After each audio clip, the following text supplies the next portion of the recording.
as Lot and his family are fleeing, and the Lord is raining down sulfur and fire on these other cities, Lot's wife turns around. She turns into a pillar of salt, and there's no explanation. I was so ready for the explanation. Dan, help me out. I do not. Why is she salt? Hey, everybody. Hi, friends, and welcome to the Data Over Dogma podcast, where we bring you the latest in biblical scholarship and do our best to combat the spread of misinformation.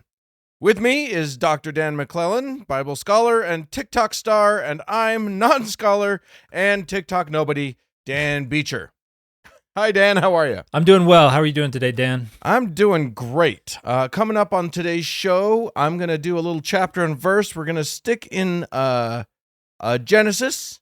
Okay. Skipping over some stuff. Here's what I thought. I thought I was going to talk about Abraham. But you know what? Abraham is a long and sort of stretched out thing, and there's this thing right in the middle of it that caught my eye, so we're going to go with that. Okay. And then you are going to do a what does that mean? Yeah. Is that right? Yes. Going to talk about the word provenance, which some people pronounce provenience, but I prefer to pronounce it provenance. We're going to talk about what that means and some things that have been in the news recently that relate to why provenance is such a big deal for scholars and particularly for archaeologists. Can I call it provenance? Yeah, if you're nasty, I guess you can do that. And nasty I am. All right. Well, let's dive in. I wanted to talk about, as I said, I was looking at Genesis. I was looking at Abraham because I thought, Abraham's a big deal. Mm-hmm. Kind of the biggest deal, the godfather of the whole of the religions of the book, if you will. Yeah. But right there in the middle, there's this story about his nephew. And I thought we would check in with that. Because the Abram/Abraham story is rudely and kind of inexplicably interrupted by this cute little chapter right in the middle about Lot. Now, back in Genesis 13, we reveal Lot. Lot is traveling with Abram at that time. Is that how you would say it? Abram? Avram. Mm-hmm. And then they find that there's not enough grazing ground for both of their flocks. So Abram takes the high road to a gated community called the Oaks, very fancy. And Lot takes the low road to Sodom. And anyone who's heard of Sodom knows what's coming. So we get to fast forward to Genesis 18, where Abram, who is now Abraham, but that's a story for another day, is talking to some fellas. We don't really know much about these fellas. Yeah.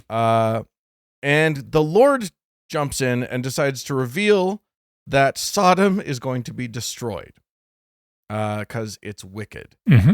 And these guys start negotiating. There's a very interesting negotiation that happens with the Lord, where they're like, "Hey, what if there are 50 good people in Sodom? Would you save it then?" And the Lord's like, "All right, if there's 50, if there's 50, it's okay. I'll let them live." And they're like, "Okay."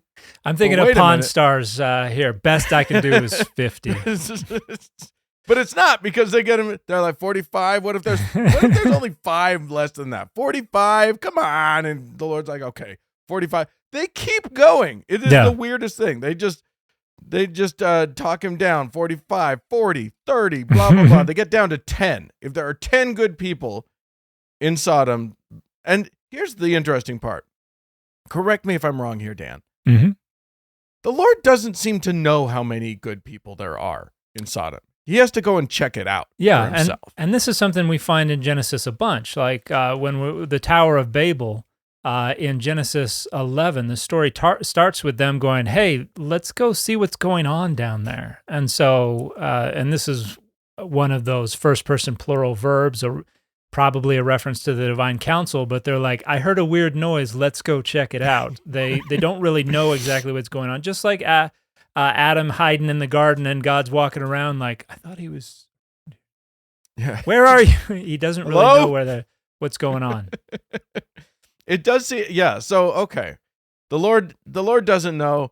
The Lord doesn't really have a set idea what he's working on here, and so yeah, they negotiate him down to 10 people, and then we launch into. And I think, sorry to interrupt real quick, No, but I think it's dive also in. interesting to note, not only is Adonai, God the Lord here, not omniscient, but the last verse of chapter 18 says, and the Lord went his way. A reference to the fact that in this time period, God was very much conceptualized as an anthropomorphic, corporeal being limited in a specific time and space, and also not like clearly superhuman.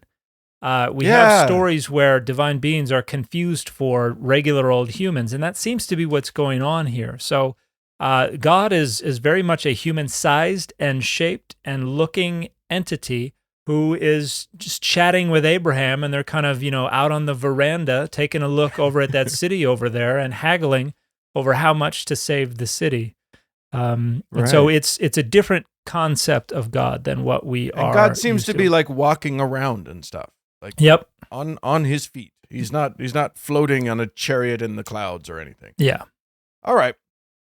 So speaking of divine beings walking around, chapter 19 opens with two of the guys who apparently were two of the guys that Abraham was talking to. Yeah.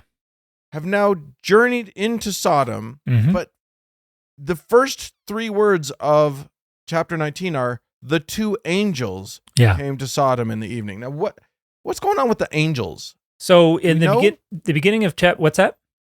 Do we know what an angel is in this case? What's going on? So very much like God, angels, the Hebrew word is just malach, which means a messenger literally, and it is used to refer to human messengers in a number of instances. So the word angel as we know it is an interpretation that we're imposing on the text, because if you're reading this in the Hebrew, it just says 2 messengers.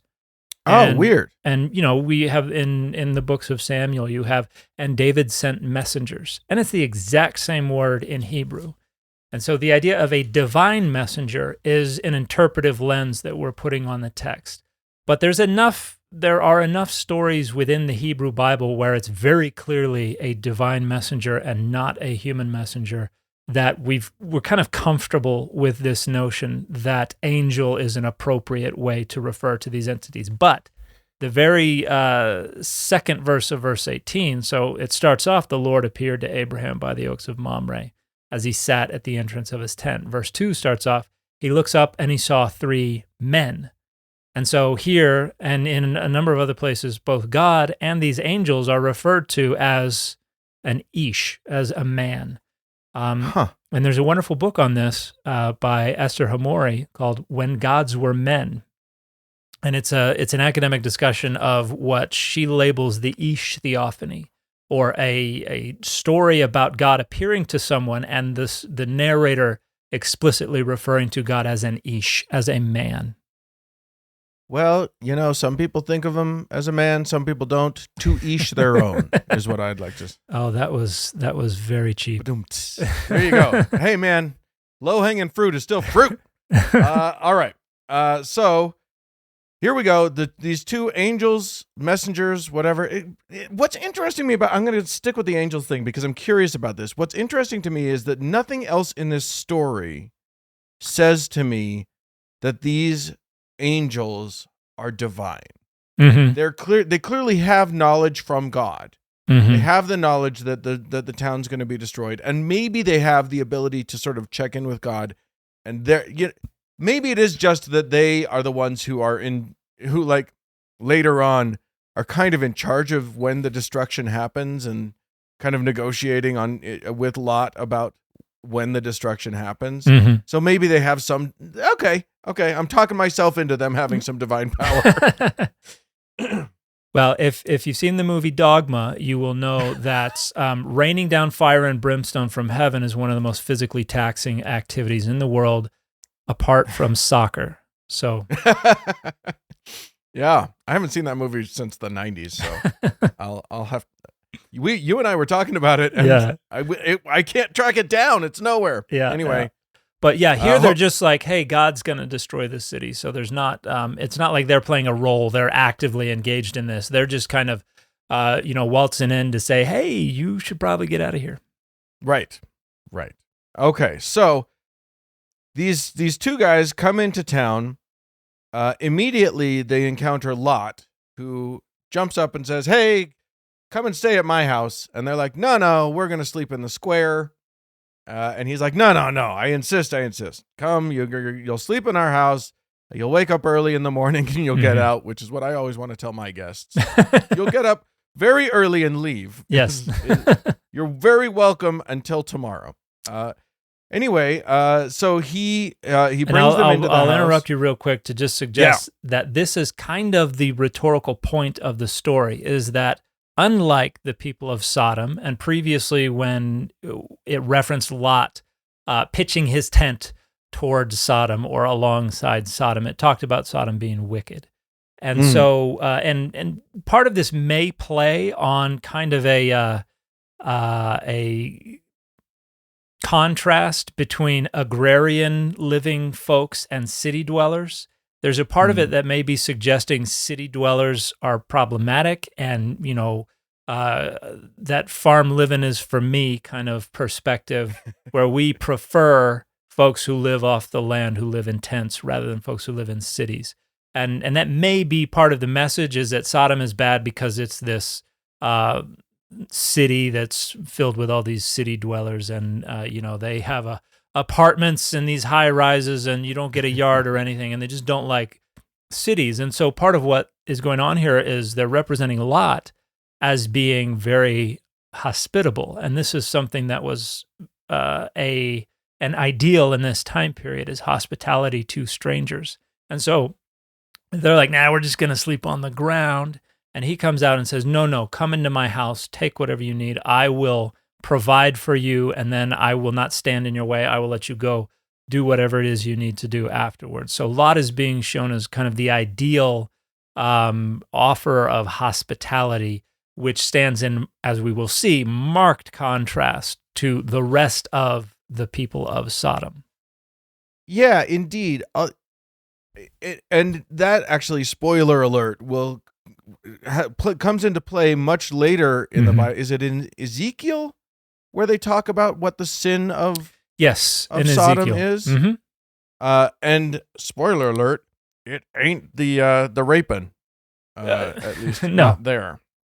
Because it's the hospitality, right? They say that the sin of the sin of Sodom is it's an overabundance of bread and a failure to care for the orphan and the widow and the needy. Basically, this city was not taking care of its own. It was contributing to social inequality. And then at the very end, it talks about abominations, which is can be a pretty vague term, which can be used to refer to wearing two different kinds of fabrics at the same time. So eating shellfish, that sort of thing. It's not exactly clear what is being referred to with this reference to abominations. Well, I mean, there's something coming up that's pretty abominable. It's pretty bad, yeah. So yes, in they go to Lot's house, and suddenly, out of the blue, kind of the whole town gathers outside of Lot's house and starts yelling about, hey, those two guys that you have in your house, send them out to us. And, in different translations, it says different things. For instance, in the NRSV, what is it? It's NRSV that I have in front of me. It says, bring them out to us so that we may know them. Other translations are more explicit, but the idea is they want to rape these men. Yeah, this is an attempt to violate these men, and I think it's significant that the narration tells us that it is every man, old and young, in the city, down to the last man. And I think this is interesting for two reasons. The first is that this is kind of a callback to Abraham's negotiations with God, where I think it goes down to if there are 5 people in the city, And so the story is telling us here, Lot's the only one. Every other man in the city, whether young or old, is wicked. Now, the other interesting thing is that when God talks about righteous people in the city, it seems to only care about the men. And in this time period, when you talk about full personhood, men were really the only ones who exercised a full personhood, full agency. And in some of my social media in the past, I've talked about how some biblical authors think of women as kind of NPCs. They are there to play a role, but they don't have full autonomy. They don't have full agency. They don't have full personhood. And so Hell, here, 95% of the time, they don't have names. exactly, yeah, and there are stories where they play critical roles in, particularly in genealogy and things like that. But for many authors, they're not just a concern. And I think this is one of those instances where it's telling us, hey, remember how God said that they were going to look for 5 people? Well, here's every single man in the city, down to the last man, kind of making the point that when we mention people, we were talking about just the men. And there's not a single one in the city apart from Lot who is righteous. Yeah, really, which is strange because, well, we won't get into the sons-in-law. Were they in the crowd? I don't know. Yeah. You tell me. Anyway, as if the Lord wanted to illustrate your point about women not mattering much, the next thing that happens is one of the most horrific thing. I have no place in my brain to put this. Yeah. Which is Lot's answer to the crowd, which is to beg them not to rape the guests in his house.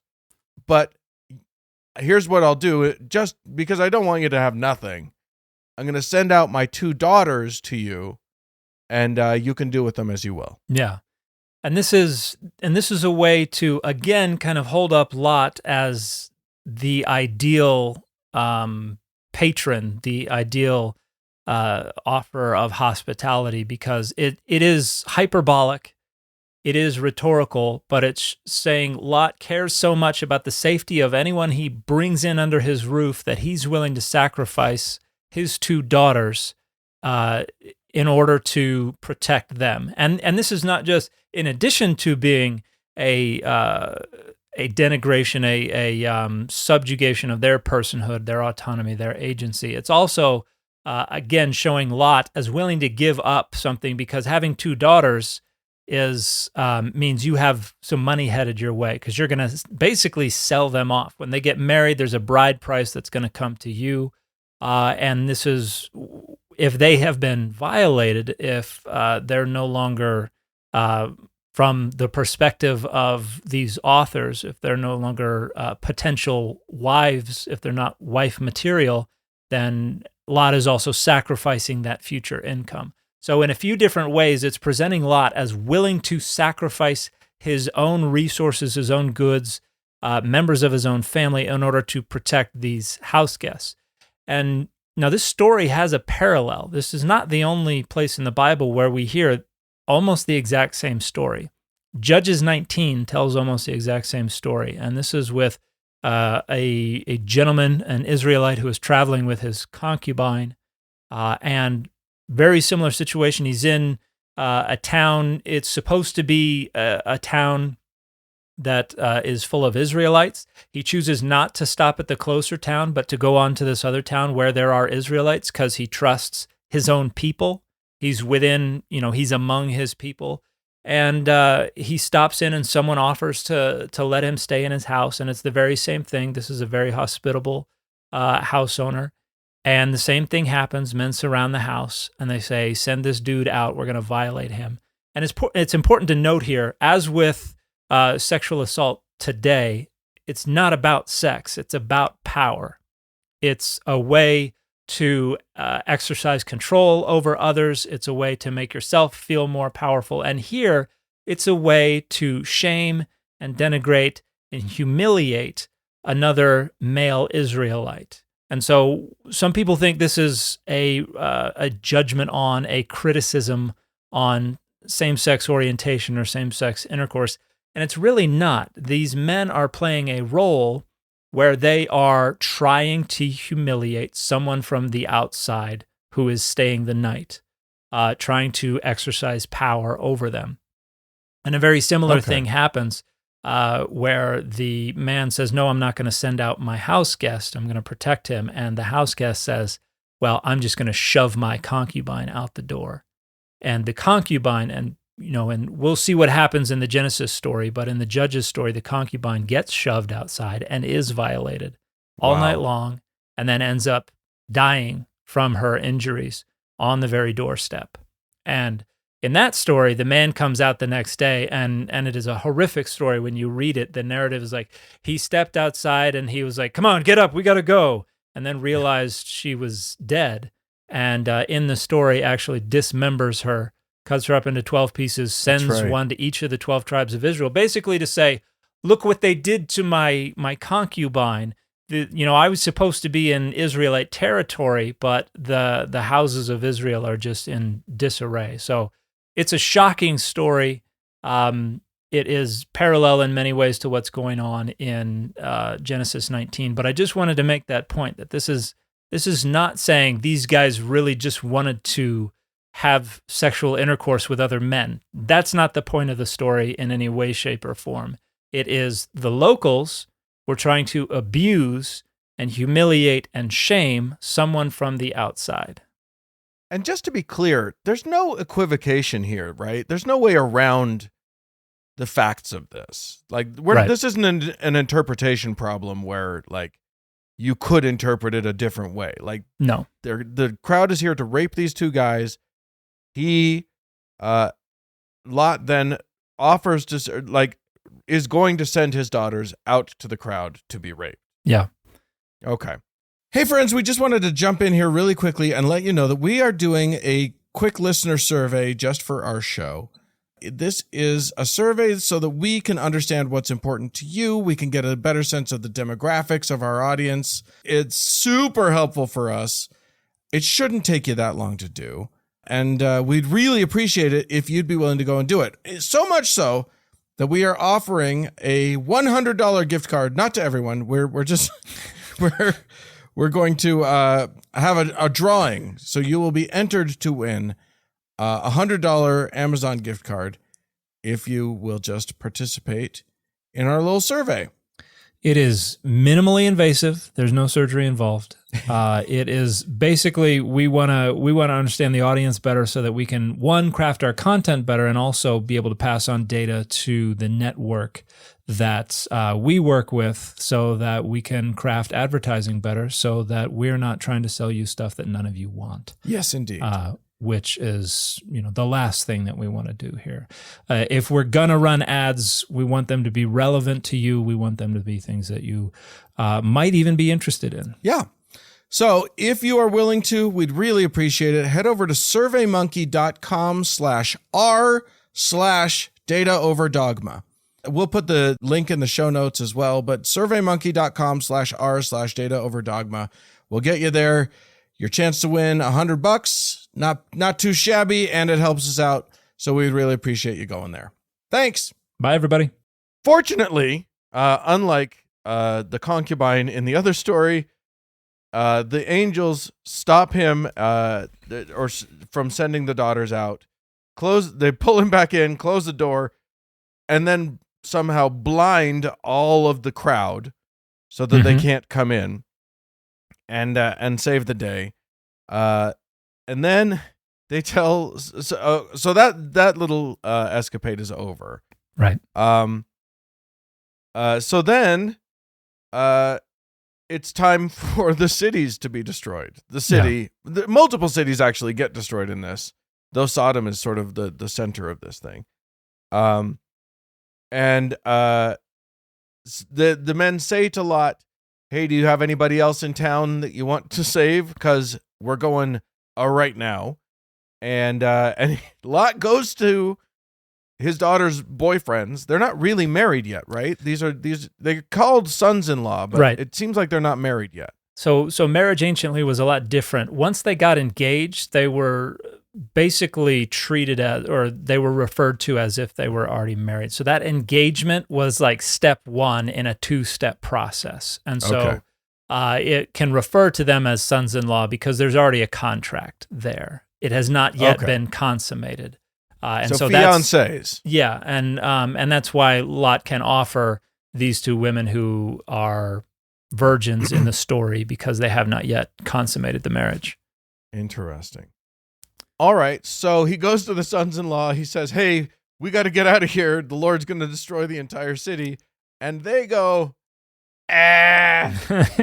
Yeah. They think he's joking. They think they don't come, which that's an interesting thing to do to your potential father-in-law. You've also got to get to a lot of this is an etiology for some ethnic groups that are going to be going to get quite the zinger at the end of the story. And part of the point there was that there are no other men available, and so they're kind of a MacGuffin in the story. They're just there to be able to for the narrators to say, and then these two idiots were like, "You surely you jest." So. And one of my favorite little tiny moments in this story is that so Lot can't get his sons-in-law, so it's just him, his daughters, and his wife. Morning happens. The angels say, "All right, let's go," and Lot dilly-dallies apparently a little bit, and the angels grab everybody by the arms and just say, "Let's get out of here." Yeah. So they all get out of there, and here's what the angels say to them when they are outside of the city. They say, quote, "Flee for your life. Do not look back or stop anywhere in the plain. Flee to the hills, or else you will be consumed." And then Lot, again, with the negotiation, Lot's like, the hills? I don't know about the hills. Can I go to a city? There's another nice little city over here. Would you just not destroy that, and I'll go to that? And the angels are like, fine, go to that city. And they start destroying Sodom and Gomorrah and sort of all of the plain. And I was excited. I was excited when I was reading this to get to a part that I've always heard about and never understood. And that is that as Lot and his family are fleeing and the Lord is raining down sulfur and fire on these other cities, it's napalm all the way. Lot's wife turns around and turns to a pillar of salt. Now, I had heard that story since I was a little kid. Yeah. And I was excited to read it now as an adult because I thought, okay, I'm finally going to understand why Lot's wife turned into a pillar of salt. Like, the crime of turning around does not seem to be a large crime. Yeah. Like when it's being explained to them, it just sounds like you don't want to dilly-dally. You want to run. Yeah. You want to get going. It doesn't sound like, and by the way, if you do turn around, catastrophe. Yeah. Yeah. On you. It's not saying don't turn around or else. It seems like it's just good advice. Hey, man, get going. Yeah. It's like don't look down when you're on a high thing. Yeah, or whatever. But it turns out, no. She turns into a pillar of salt, and there's no explanation. I was so ready for the explanation of what is happening here. Dan, help me out. I do not. Why is she salt? So, again, a lot of this story is just accounting for why we find things the way we find them now. And the region of Sodom and Gomorrah is supposed to be around the Dead Sea, which is a very low-lying sea. I want to say it's a couple hundred meters below sea level. Right. And there are salt deposits all over the place. And so there are just natural pillars and deposits of salt all around the Dead Sea. And so this is a way to account for why that is. And so it's not telling a story because there's something significant to the thrust of the story about this detail. It's telling the story in order for people to go, oh, that's why there's all these pillars of salt down by the Dead Sea. Oh, well. They all looked. Yeah. They everybody look. So every pillar is of somebody who turned around and looked. Right. And so one of the things I see a lot on social media is people who are talking about, proving the Bible true. There's a specific pillar, a very old one, that is referred to as Lot's wife, kind of colloquially. And so people will say, look, that's Lot's wife right there. There she we is. even know where it is. And these people don't realize that this is on the top of a mountain and that pillar is like over 50 feet high. So it's definitely not Lot's wife. And so there are aspects of the story that the original rhetorical intent, the rhetorical goal, is lost on people who are trying to understand it as verbatim history, as an account of history as it actually happened. This is, in some way you've got to consider this like the story of the alligator who grabbed onto the elephant's nose and pulled and pulled and pulled until it stretched out. What's the point of that story? Oh, well, it is an etiology, a folk etiology for why elephants have long noses. And very similarly, Lot turning around and turning into a pillar of salt is an etiology for why there are pillars of salt around the Dead Sea. Okay. Well, we're out of the bad cities, and briefly, Lot and his family are in a little town called Zoar. Mm-hmm. Then they leave Zoar and run up into the mountains, and his two daughters decide to do the most inexplicable thing I've ever heard of in my life. Yeah. They say to him, "Our father is old, and there is not a man on earth to come into us after the manner of all the world." Mm-hmm. Now, I've read up a little bit on the geography of what we're talking about. They would not have to travel far to find husbands. Right. Like, there are men about. But they decide there aren't going to be any men for them. The only guy in the world, it feels like they think they're the only ones who survived of anybody who survived the firebombing of Sodom and Gomorrah. Yeah. Even though they just came out of a town. Yeah, it says they came out of Zoar, which is kind of a word that means little. So this little place. And it doesn't say anything about anyone living there as far as I recall. But yeah, they flee into the mountains, and they must have thought of this as some kind of apocalyptic event, and surely no one is going to be left. And so it is down to us to carry on the human race. To repopulate the earth. Yeah. And unfortunately, the only dude is Dad. Right. And Dad is... So they come up with a plan, because apparently Lot wouldn't be up for this if they presented it to him. So on subsequent nights, they get their father drunk, and they lie with him. Right. So and both of them get pregnant. Yep. And so here we've got another etiology, another way to say this is why the world is the way it is. And the story here is that one of them gives birth to the eponymous ancestor of the Moabites, and the other gives birth to the eponymous ancestor of the Ammonites, people who would be in conflict with the nation of Israel in the first half of the first millennium BCE. And it's basically a way to say these two people that we're not really fans of, they're both the result of incest. So it's not just a way to tell this story and say, look at the pillar of salt, and this is why this city was destroyed. And oh yeah, our neighbors are also the children of incest. So it's kind of nuts. Yeah. Because we've just told this whole story about this good man Lot, about, he is Abraham's kin. He is like, he is the only good man in the entire plain of Jordan or whatever it is. And yet we're going to just besmirch the crap out of all of that. And his entire lineage for the rest of time is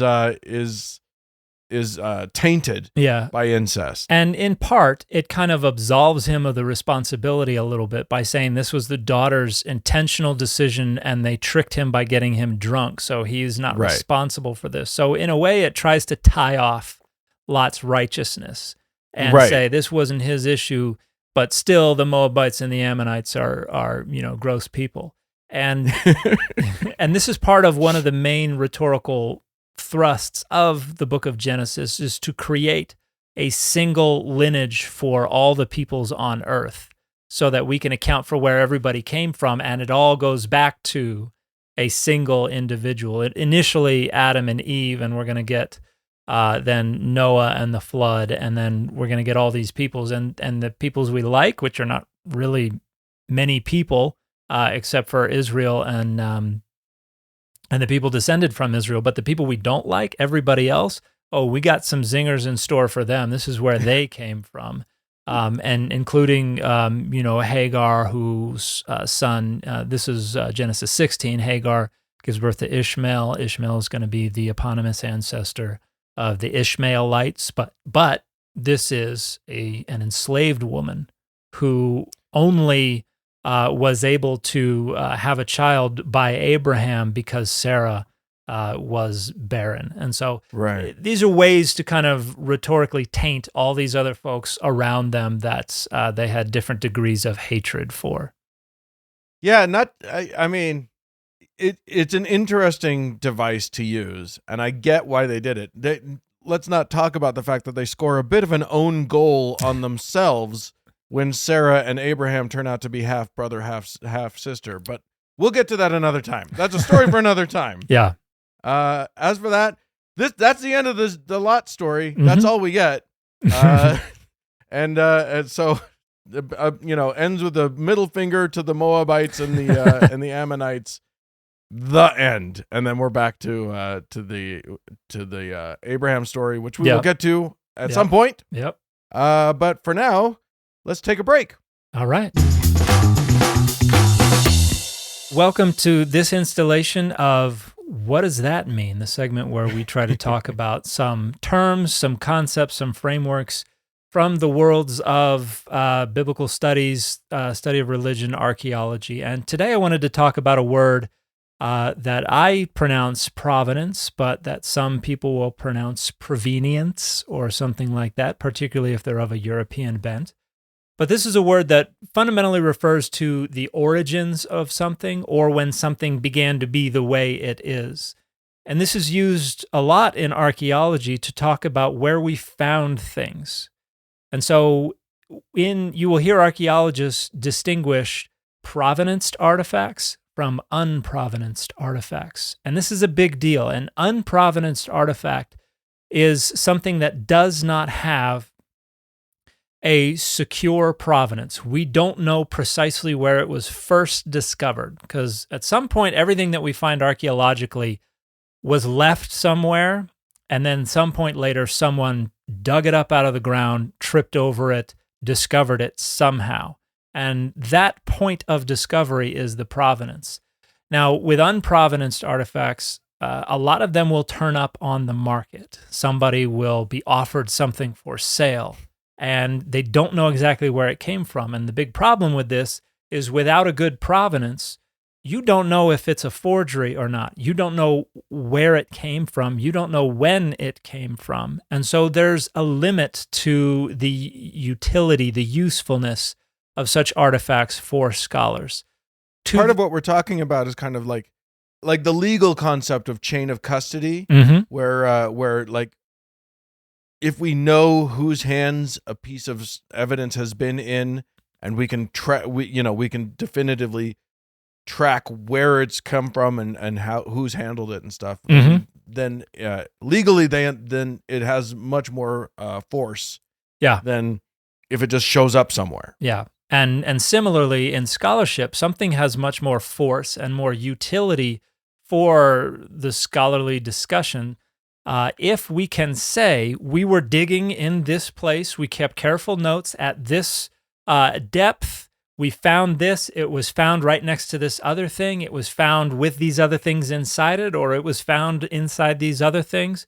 And that all helps us to provide context so that when we're trying to reconstruct the history of this artifact, if we can say this bowl had a bunch of charred seeds in it, and we can carbon 14 test those seeds, and we can say they came from this time period, and this bowl came from a level, a stratum that also had these other artifacts in it that we can also date to a given time period, then we can say this bowl almost certainly came from this time period, or at least it was deposited in this time period. It may have been made earlier, but when it had these burnt seeds put inside it, when it fell into disuse, when it was covered in dirt, this is when that happened. And that helps us because other scholars are going to look at it and say, what does this mean? What was this used for? What does this tell us about the world in this time period? If we can say this came from this decade, maybe even this year,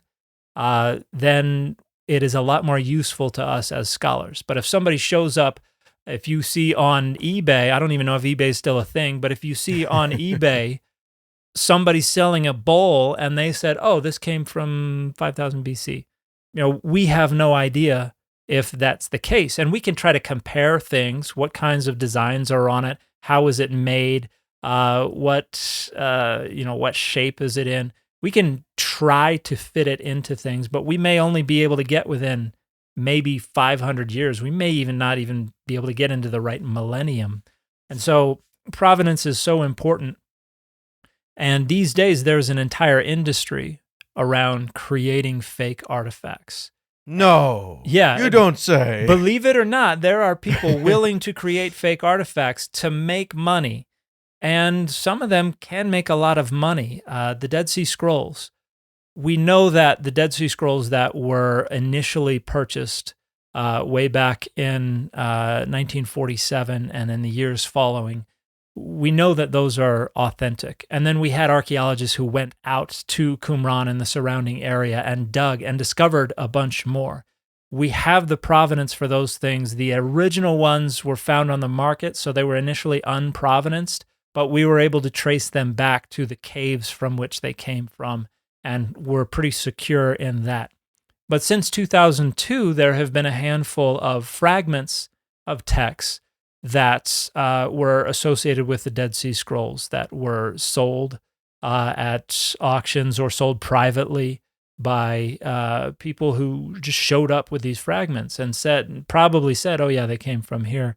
And that influenced the scholarship for many years. In fact, one of them that I found fascinating was a fragment of Deuteronomy 27, which suggested, so there are, we have in Deuteronomy, the blessings and the curses, one from Mount Ebal, and the other from another mountain. But the Samaritans, the ancient Samaritans, claimed that it was Mount Gerizim that was where the one of these two things was pronounced from.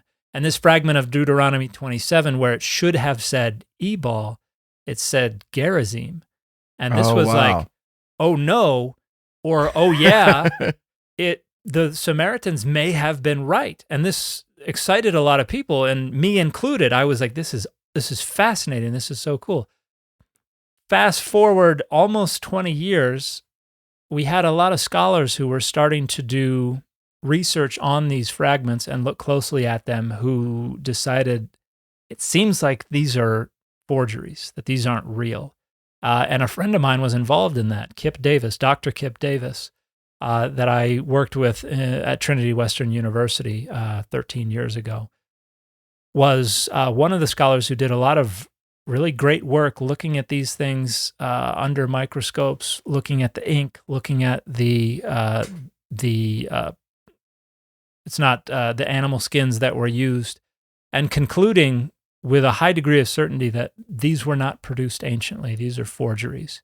Interesting. And a lot of money changed hands regarding those fragments. So, and some of these were in the hands, or probably still are in the hands, of like the Museum of the Bible. But there were also some universities that got involved. Azusa Pacific, for instance, university purchased at least one of these fragments. And so it influenced the scholarship. It caused a lot of money to change hands. And it also brought prestige to a lot of these places that, boasted of having fragments from the Dead Sea Scrolls, and it turns out they were fake. And so obviously there are a lot of folks who would rather not accept the findings of Dr. Davis and other scholars who still think they are genuine, but they're almost certainly forgeries. Well, especially when you've got some scholar whose work is dependent on these and really cool things, and they've put in a lot of effort and they've put in a lot of time on this thing, to then have to turn around and say, oh, you know what, just disregard all of my books, all these my publications, thesis, all this other stuff. That's a painful moment. Yeah. And, we don't want anyone to have to go through that. And we don't want universities to be spending hundreds of thousands of dollars. We don't want folks like the Museum of the Bible spending even more than that, trying to maybe even smuggle in some of these things from other countries. Yeah, they've been in some trouble, that Museum of the Bible. Those Greens made some sketchy purchases over the years. Yeah, there are issues there, but I think I recently heard that rather than trying to purchase antiquities and things that are more or less relics, they're starting to fund independent archaeological excavations. And when I say independent, I mean they're paying money so that other people who are not associated with them and are not under their thumb can go dig in places. And I think that's a much better use of money. So that I think they are starting to learn their lesson in that regard. But yeah, they have done a lot of stuff incorrectly. Because they had a whole bunch of Dead Sea Scrolls that turned out to not be authentic. They've had a lot of their collection turn out to be phonies. That's been one of the issues. One of the issues has been that they've purchased antiquities and brought them into the United States when that was against the law, and some of that has been repatriated. So yeah, there's an issue with that, and this is one of the reasons that a lot of scholars are calling for a complete moratorium on publishing any scholarship that is based on or that is presenting unprovenanced artifacts. Oh wow! And this would be a pretty significant step, but there are folks who have taken this step. For instance, Biblical Archaeology Review still is a very popular magazine that seeks to democratize biblical archaeology for folks. You can get a subscription to this magazine for not a lot of money, and there will be articles talking about recent discoveries and scholarship on artifacts and places and things like that. And a friend of mine used to be the editor-in-chief, and while he was editor-in-chief, they wouldn't even talk about unprovenanced artifacts. That was a high standard that was briefly set for Biblical Archaeology Review, just so that they would not be contributing to problematic scholarship that could be erased tomorrow, that they would not be contributing to this industry that is profiting from the production and the sale of these fake artifacts. And then he left that publication a few years ago, and now they are back to discussing and publishing unprovenanced artifacts. But there are other publishers who are trying to take seriously this discussion about should we completely avoid publishing any discussion, any scholarship on unprovenanced artifacts. Well, because there is this question of okay, so we have an artifact that is unprovenanced. That's problematic, but it could be real. Yeah. And if it's real, it's telling us something. Yeah. And there are some artifacts where that could be the case. This could be groundbreaking if this is real, and it could just be something that some dude made in their garage 10 years ago. And now, wait a minute. It can't be that easy to trick people into seeing a piece of an artifact as real that very clearly wasn't, can it? He said, suddenly giving the motion to leadingly, yeah. Two things. So this industry is getting very, very sophisticated, and a lot of people with a lot of expertise are moving into this area, and so it's getting harder and harder to decipher forgery from authentic. But that does raise something that just happened just a few days ago, where this was a discovery that was supposed to have been made by the media advisor to the president of Israel late last year, who was hiking at Tel Lachish. And Lachish is this city in central Israel, the ruins of this city. It's a tel, meaning it's a big hill, and the city was built on top of the hill. And this was one of the cities that was besieged by the Assyrian king Sennacherib back when Hezekiah was king. In fact, it is memorialized, the destruction of Lachish, on some bas-reliefs that were set up in Sennacherib's palace in Nineveh. But he was walking around the tel, and he said he picked up a potsherd, so that's a broken piece of a clay pot, and saw writing on it, and noticed that he could read it very easily. And then it said 20th year, or maybe it said second year, Darius, or Darius. And this would be a reference to Darius the Great, the Persian king. And he said he looked around thinking that this was a prank that was being played on him, but nobody seemed to know anything about this, so they took it to the Israel Antiquities Authority, the IAA, who ran some analyses on it and came back and said, and this is a quote, that this is authentic, no modern hand could do this. Wow. Unquote. That's a bold statement. And that's so bold. It is very bold. And on March 1st, now this discovery was supposed to have been made late last year. They sat on it until March 1st.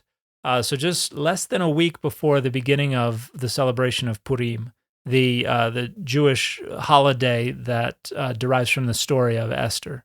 And they released this story on March 1st, announcing the discovery of this inscription. And I saw this early in the morning on Twitter, and I made a video about it, shared it on TikTok, and I said, feels rather convenient that this is coming out shortly before Purim. And I'm sure there are some epigraphers who are going to have things to say about this. But this is an unprovenanced artifact. Now, this individual ostensibly just found it laying on the ground at this site, but this site has been trod for decades and decades by thousands and thousands of people. Archaeologists have dug all over this site. And so for a potsherd to be sitting on top of the ground means it was probably left there recently. It has been moved from some other place. So this is an unprovenanced artifact, meaning so that just the ground doesn't count as provenance. when it's supposed to be 2,700 years later, probably not. Anything that was deposited in its original state 2,700 years ago is going to be under something. And so to have it just be sitting on the surface of this tell that has been dug up for decades and decades is an issue. Now, sometimes people will, kick over a rock or turn something over and dislodge something. Right. But if it is found just kind of sitting unconnected to anything, not embedded in anything, but loose on the surface of the ground, that is probably, you probably cannot say you have a good provenance on that. Right. So that story breaks. A bunch of scholars start talking about this. And I have a friend who lives in Israel who was saying on Twitter by like 4 p.m. that day that there are rumblings that this is going to be announced as not authentic. And it was just, if it was not the next day, it was the day after that the Israel Antiquities Authority came out and said, turns out this is not authentic. But how could they know? Well, they knew because the person who ostensibly made it got in contact with them after the story broke. And what they shared was that someone who was part of an excavation that was taking place at Lachish the previous August had taken that potsherd and inscribed it with that text as part of a demonstration to a class regarding inscription techniques, which means this person is quite an expert in these kinds of inscriptions. If they could just offhandedly to demonstrate to a class how people inscribed pottery, created an inscription that the Israel Antiquities Authority said no modern hand could do. So there are still question marks about this story. But the idea was basically that they created this inscription to demonstrate this technique to students. They left it at the site. A couple of months later, someone stumbled upon it on the ground. And so it was this shard actually an ancient shard that he just had lying around, that this person just had lying around and that they then inscribed? Most likely. That's what it sounds like. And if you've been to Israel, a lot of these sites do have a lot of broken pottery just scattered around. You want a shard? I can get you a shard. I get you a shard by 3:00. And there's a site called Azekah, which is near the valley of Elah, where David was supposed to have fought Goliath. And it's just, there are just shards strewn all over the place. And some of it is kind of like decoration, like somebody had a bunch of pots made and shattered them all and just kind of scattered things. And some of it is, it's part of the ambiance. And some of it is ancient pottery, where this has already been, we found a bunch of shattered pots. We got what we needed. We've done all the research. We've documented everything. So we're just going to scatter the stuff on the ground. And so it's not unusual to find potsherds, but you can't really date a potsherd. You can't carbon-14 date it. If you don't find it in context, you either have to date it based on techniques that are used, images that are painted on it or inscribed in it or something like that. So just a random potsherd could be from 1,000 years ago, could be from 3,000 years ago, could be from last week. Right. It is not easy to tell. I guess they're just made of dirt. So if it's dirt from the same place, who knows when it was made? Yeah, and so that's a difficult thing for the IAA, the Israel Antiquities Authority, to acknowledge. They did the right thing, though. They rather quickly came out with this press release saying, "Stop the presses. We made a mistake." And there is some egg on their face, but at the same time, there are still some question marks to this story. But this is an illustration of one of the dangers of publishing unprovenanced artifacts.